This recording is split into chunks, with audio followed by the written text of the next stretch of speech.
Vi har på skolen lavet det, der hedder et iværksætterprojekt, som tager udgangspunkt i at få unge mennesker til at tænke anderledes, når de skal vælge uddannelse og vælge job.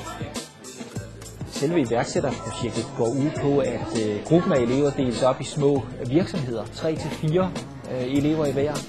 Og de skal lave en opfindelse, finde et nyt produkt eller udvikle et eksisterende produkt. Det skal være de her 2 flasker, og så skal det være grønt der. Når man laver sådan et projekt, så oplever man, at den første dag er nærmest kaos. Fordi elevgrupperne, altså de enkelte firmaer, er jo meget i tvivl om, er det rigtigt, den tanke, de har fået, og hvordan skal de gribe det an. Men meget hurtigt så sker der det, der kommer en stor ansvarlighed. Fordi vi ikke længere fortæller eleverne, hvad de skal, men de skal selv løse opgaverne.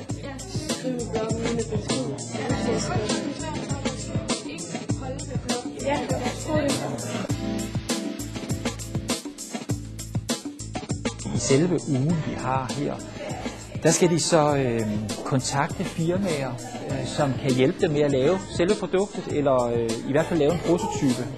Escape packaging. Prøv den her. De skal lave tegninger. De skal lave beregninger på, hvor meget det koster at få det fremstillet, og hvor meget det skal koste, når det skal sælges. De skal finde ud af, hvem der skal sælge det, altså hvilke butikker, butikskæder, eller hvordan per postordre.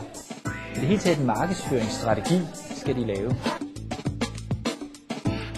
I Danmarks statistik skal de finde ud af, hvor mange der er målgruppen i Danmark, hvor mange forventer de at sælge til. Ja. Så har vi det. Faktisk så burde vi gå i gang med at lave beskrivelse. Og så når de er færdige med ugen her, afleverer de en rapport om forløbet.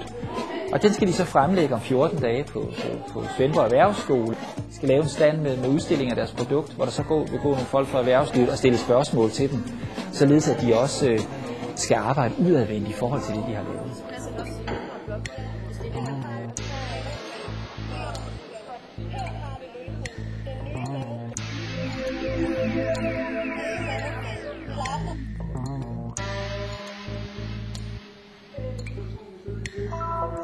Vores opgave som lærere, vi er så 3 på det her projekt, altså voksne. Vores opgave det er hele tiden at prøve at give dem veje, de kan gå, som udfordrer dem.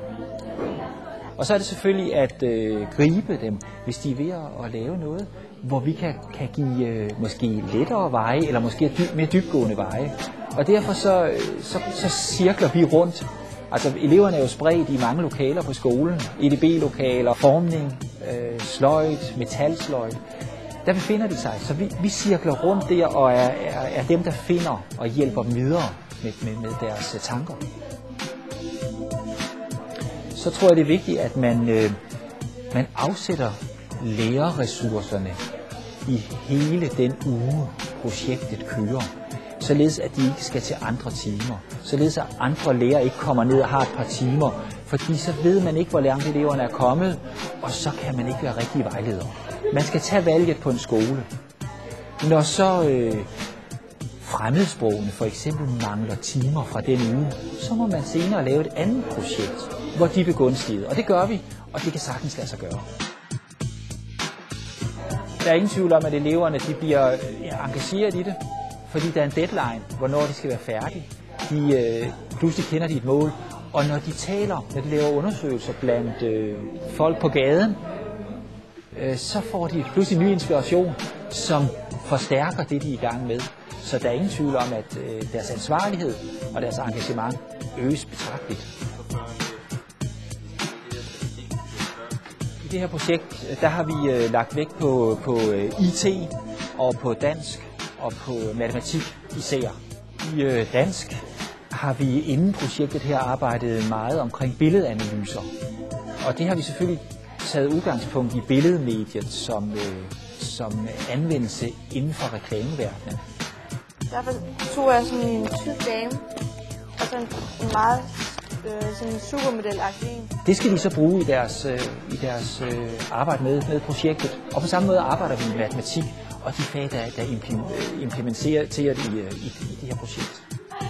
På den måde går vi jo ind og lever op til de krav, der står i f.eks. klare mål. Jeg vil sige, at vi lever mere end op til det, fordi vi presser eleverne til at yde noget mere, end det de skal kunne.